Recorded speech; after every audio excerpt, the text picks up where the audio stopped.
Mariansky. Tapos si Jen. Si Joshua. Wow! Sana all. Na mga idol. Nando na yung dalawa. Oh, siya. Hello mga lods, at ito live na nga tayo.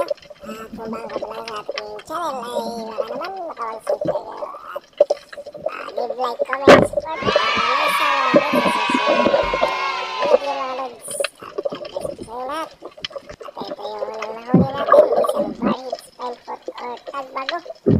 Kung tawagin, Mga idol. ito yung kadalasan nahuli talaga pag yung spot mo ay nasa mga batuhan.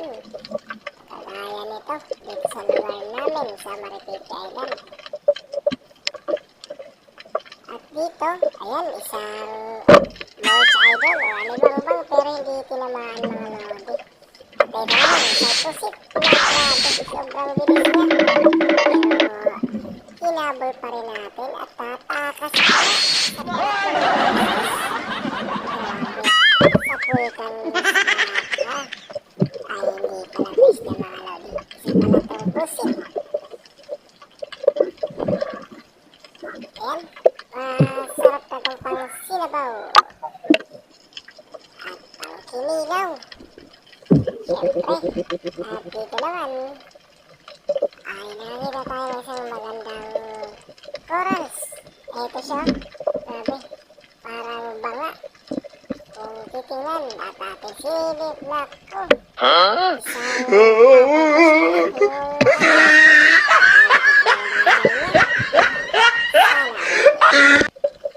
Dito naman, sa live natin na to. Ito, yung isang kuya pearl oyster o kuya kung tawagin sa lugar namin. At ito naman, yung crab terms o dapag. Grabe. Ito pala yung sumisira sa mga corals na kayang makasira ng 10 square meter per year. Ito na yun naman yung mga tabi ng corals, mga sira na. Dapat talaga kinukulikta yung mga yan. At eto, isa na naman ang bago yung nadali natin.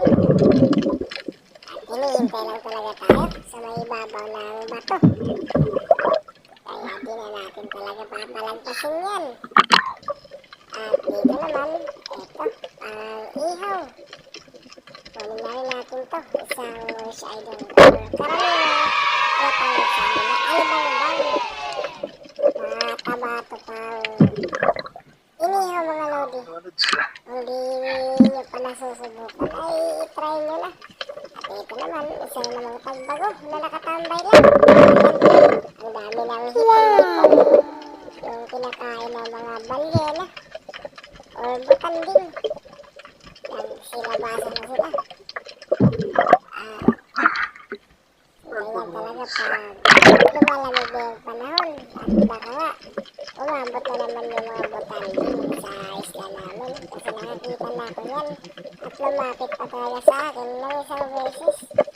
At ito naman, isang tagbago. Ang ganda pa ng pwesto.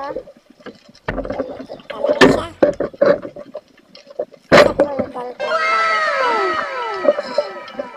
Ayun, nahirapan pa tayo hilahin yung shot natin. Kasi maganda yung pagkakasabit at ayun na nga, natanggal rin. At gusto to pang pinaksiw at pang pinirito mga lodi. Pagbagwagin mga Kung di lods. ka pa nakasubscribe sa ating munting YouTube channel, ay baka naman. At maraming salamat sa inyo. At dito, isa isa na naman, bago, ayan siya. Sapul kang tagbawa. Sumabit na naman yung shop natin. Hirap bunutin. Ito na nga.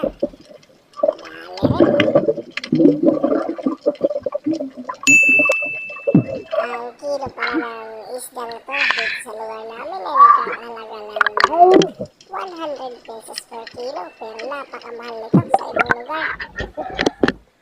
Mahirapan pa nga ibenta to. At ito nakatusok tayo ng isang kito o sabaw ng malas.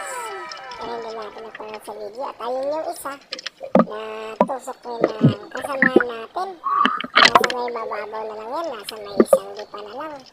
Buti na lang at na huli pa rin natin habang papatakas natin. Ito pala yung kasama natin, si Joseph. Wow naman! Wow! Wow! Meron pa siyang malaki.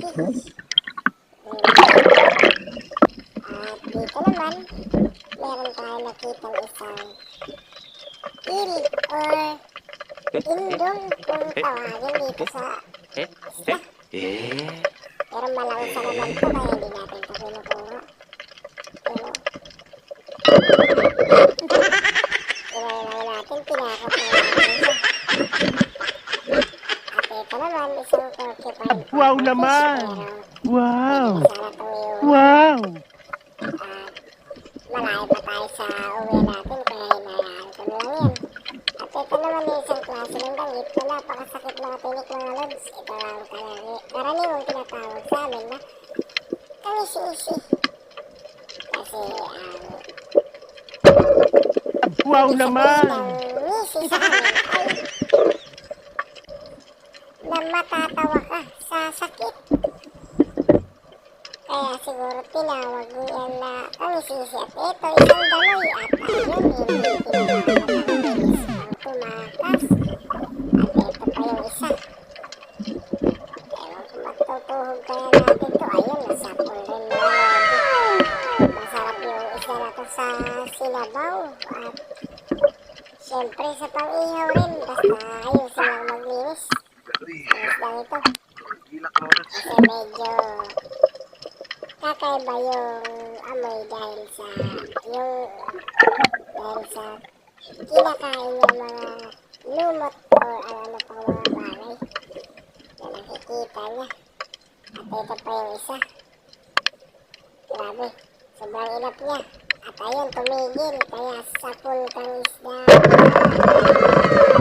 Pati yung patong mga lods ay sapul din. Kawawa naman talaga yung pang-tusok natin ito. Pero sayang na lang yan.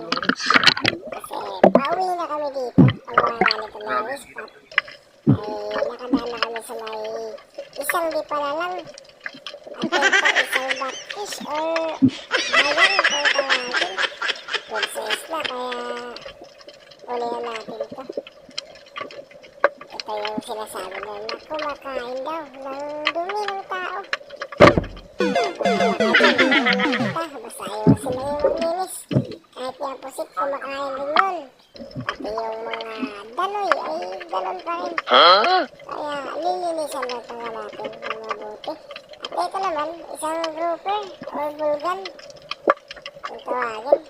Medyo good sis na pero meron pa isa dito. Isang muray, eel or indong. Pero ito yung kukuhin natin. Ayun, matatamaan pa kaya. Sapul kang isda ka. At eto na. Sinadala rin mga lodi. Dito lang ako nagdadala ng muray eel na yun. No? Basta-basta kasi nakakatakot at namalaga talaga yun. Pag hindi natin madali, baka tayo pa yung madali niya. Kasi grabe, sobrang tapang yan. At ito na nga, papahaw na. Dito na kami sa may ahon ng mga lods. At yung ibang kasama natin ay naulan ng umahon. At ang laging inaahon na namin ay dito na sa tapat ng barangay. Sa barangay Burabod. So ito pala yung lahat ng huli natin. Lodi, libre na rin yung ulo. Oh, matabanaw. Ayan. Si pare kinig po sa kuno po. Kaya pa, Nayabot ako dito sa tumbalay nga ambot. tsaga-tsaga Di ra ko nakila. kailangan pang bumili at sa ganito ay di tayo magbibenta at ulan. At dito na muna mga lods at maraming salamat sa panonood. God bless you all.